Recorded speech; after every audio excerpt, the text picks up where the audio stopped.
Hello, saya Shillong Teer target Kokborok channel alam sau dini 12 tarik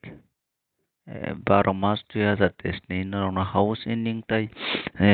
bahai ke kari abo phunungnai engkai tai norong no video no pila ni se paithak jora nai tongdi engkai norok talongoi nai tong angka video no subscribe kari channel subscribe hai notification mama ka chongno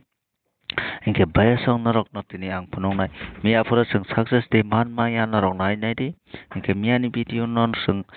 success ma kai ne khakau tamani ke sing fr tai sr sing double success engke mi aforo je norok no obo ke norok no house ni phunungmani obo ke guti phunungmani engke mi aforo sing je norok no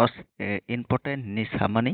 a important no mi aforo sing success sing engke kakao norok bo success sang kanai ne engke baya sang nong ni hamjang matai support manai jeng success mangka engke nor omai ke support khai tong ni engke jeng sabsomai no success manai engke norok joto success khaya engke norok support maya engke baya sang norok nai nai di engke norok ya puron video no norok kaisa play khai nai nai di o video no 11 tarik ni video no norok play khai di engke norok sai manai je oro success de mat maya engke tarpore si norok video no skip khaya karonai pura video nai engke skam preview video mi puron video no nai di tarpore norok channel no subscribe khai di tarpore ano support khai nai de khaya de abo wan engke baya sang jeng tabok thanglai nai sini main topic engkade puila house ending bahai ke kare engke baya sang norok ni hamjang matai chua manai jeng sujara de tau phano jeng success manai tongom ya pro support khai ne bang khai ne khakau engke aba ke jeng success man ma kha e phata esaro engke baya sang norok amai ke support khai tong khang ke jeng sabrom no success man hini khakau engke baya sang norok ni hamjang matai chua ma tong khang ke jeng success mano norok ni hamjang matai chua ma ke engke success maya engke norok ni ya ko se sob kisu joto porong na support khai ne tota jeng success manai engke baya sang jeng mehani salo mangka 68 ta 81 engke 68 ta 81 bahai ke phaika na norok no ang abo sai pujongnai engke aboni skango jeng norok nai nei mano shonibar sukobar norok no ang prai 68 no play khai di hinai khai rijak engke norok abono khakaoi thungjak engke je success irupana nangai mano engke baya sang engke jeng asuk kok salayawi na jeng tini 68 by 81 mia pura bahike phai jeng abas kanai lene tarpore se tini jeng tamo phainai abas jeng thanglai nai engke baya sang oro naima khanarok 67 by 81 sorry 83 engke mia pura ang narong tamo sa 8 plus 3 engke buso 1 engke oro jeng tai kaisa khlainai 8 6 plus 7 engke tumaong 3 engke nari mia pura nong na ang omai ke narumani oro 13 ni man busuk 68 engke omai ke phano kokha direct engke tai oro angka je jeng tumaman 3 engke 3 house engke 3 house jeng oro 3 house tai oro angka 11 engke 1 house engke nadi 1 house 1 inning 3 house 3 inning phano himano engke 11 to already juayo play kogoi pekha juayo kokha engke juayo kongmani bagui no juayo play khaimani bagui no sini oboni value no ri mari khamya pura engke nong to 68 bo mia pura goti rijak mia pura no goti video no nong nai 68 bo nong no thungdi hinai nong no play khaijak je off chance tong hini bo nong no saijak no video no puila si paithak jara je nai rok borok sai mano video tin rok puila ni si paithak jara nai hangkai nero kono saime yang nai ane kong no buji nong nai hangkai nero hit dinan pu replay yang nai gemia phrang na ri 3 te 1 norong na chance mane engke abono na ri success angka second round no 81 engke mia phra 68 no bo norong na ang thingni hinjak engke chance so hin bo sada engke abono bo success angka engke baya sang norong no omai ke no ang guti ru engke norok house in kari nan engke omai ke no kari play khai manu engke baya sang sung taw thanglai nai tini ni guti yo bomai ke sung play khai nai engke তারপরে जों जुवानि गुटिनो बाहायके थांनाय आवबो नरनो साइबो जनाय जुवानिबो मियानि बाय किसा माने बुलराग जागनो मानो एके बाय सं नरं नायनायदि अरो तंग 68 इनके 6 plus जों 8 खायनाय इनके आवन सिखागो जों कायसा फनाय नेलनाय नायदि ताय कायसा बो नर अमाय काय बो खालाय माने 6 minus 7 इनके बसो 1 इनके अब 8 minus 3 इनके बसो 5 इनके नायदा और 5 ताय 1 मान दाय दं इनके 1 आयां हो अन दं मा बागै 1 no नोंनि आबंका इनके नर जदि ताय कायसा फर्मुला खाय बो नर प्ले खाय मानो नायदि 6 by 7 फायो इनके 8 by 3 फायो इनके नर अमाय के बो नर प्ले खाय मानो नर नायदि कोयटा हिसाब दं जे गुटि कारिनानि इनके आइफाना हाउस एंडिंग न रमै जों प्ले खायनाय तामाने के सक्सेस मानथों मायाथों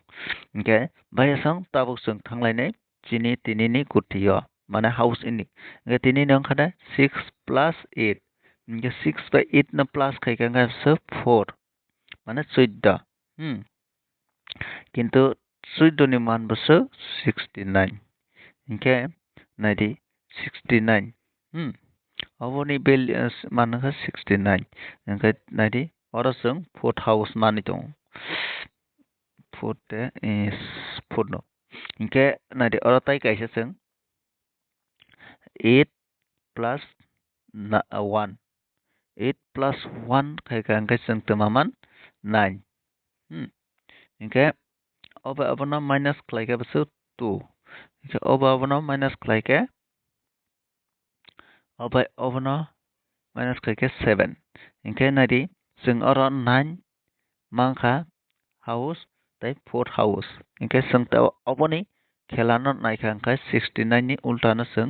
प्ले खायना नांनाय 96 इनके नायदि 4 by 9 तिनिनि हाउस बा एंडिंग मानो हाउस एंडिंग इनके बायसं 4 by 9 हाउस एंडिंग इनके जों और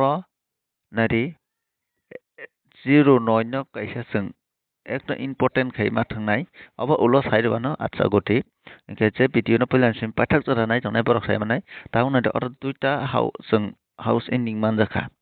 इनके नरो अपनो हाउस ता एंडिंग हाउस ता एंडिंग नरो प्ले खायदि अबनो इनके ते 4th हाउस नि गुटि बाहाय के को गताय सिं पुरां जे अबरेमान 96 न कायसा प्ले माखायनाय इनके नायदि और आं आयां सैजे आफानांगै मानो नरो 96 न फलो खायदि इनके যাই হোক না इनके तारपरे जों थांलायनाय ताबो जुवायो बायसं इनके जुवायनि गुटि बाहायके फाय नर अबनो फुनंनाय किन्तु जुवायबो इनवॉल्व दं मिया फुरन आं 11 11 किन्तु जुवायो फाय थांका 11 न टारगेट खायमानि आबो बागै न नायदि मिया फुर 83 ताय डबल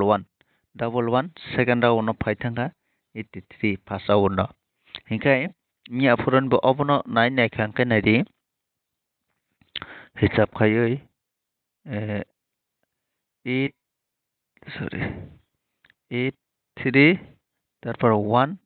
1 अब आमनो खायदि इनके 18 इनके 13 बमाय के न होनाय 18 13 तारपर 31 तारपर 81 नायदि सेकंड राउंड 81 तारपर अबनि वैल्यू खायदि 68 86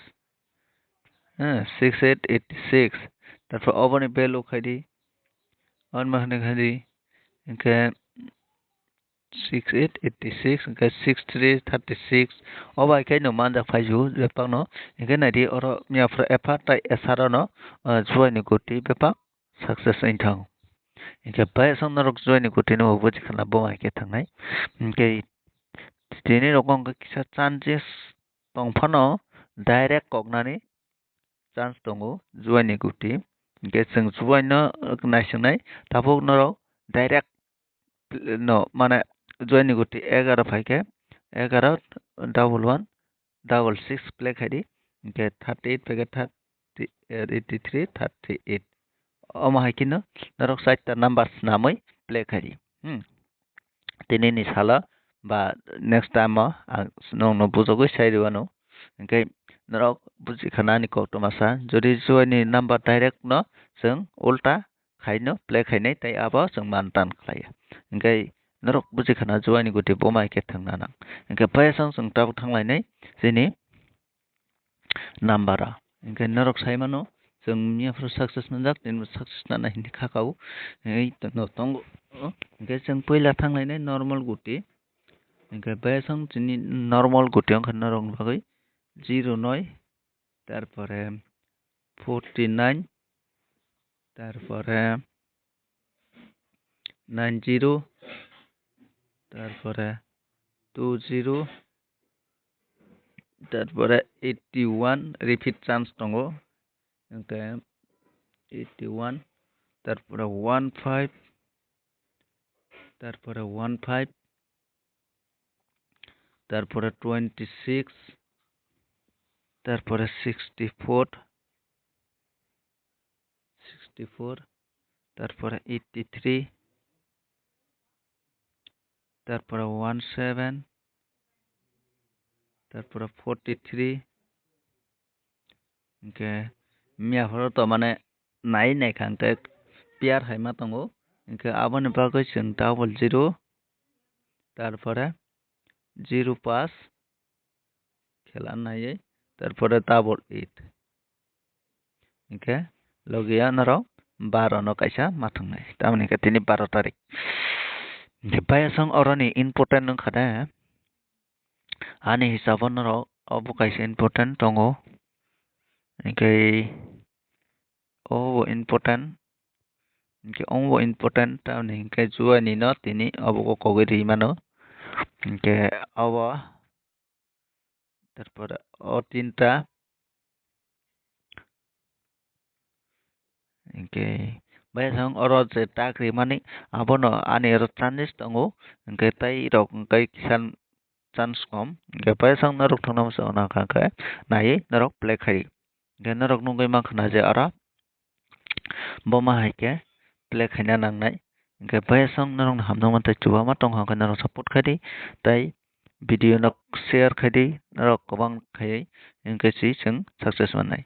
engke narok miafuro khakau miafuro video no pulan sim pathak jora nailiya nainai engke tini video no pulan sim pathak jora nailedi engke si जों success manai engke bayasang narok not khaiman pore जों tabo hit kutio thanglainai hit kuti जों kintu oino rokom hai ongjai tongo tini aipano success manate maya auto important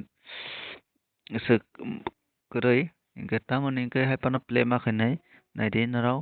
ani hisabat pomo important nang nai নারী 604090 তারপরে 63 তারপরে 43 তারপরে 93 ইনকে bayasang narokno orori khanadi 1 2 3 4 5 6 juri obo nari obo saita जों chini house ending o manjawi dong इनके bayasang obo chini house ending o manja khangka obo important khaidi efar yakai esara efaro phaya angke esara naro chance tongo ingke bayasang abo angke efar yakai esara chance tongo abagai naro nai play khalai di ingke bayasang video no norok jata khangke video no share khaidi tai norok ni je poilan simi paithak jona dai tongna belai no hambai ingke thanks mahino gotamani kai norok ani no support khaimani bagai engke norok ma ke support khai tongdi engke जों success nai tongnai engke tin bagasno tai malayano next video no jotono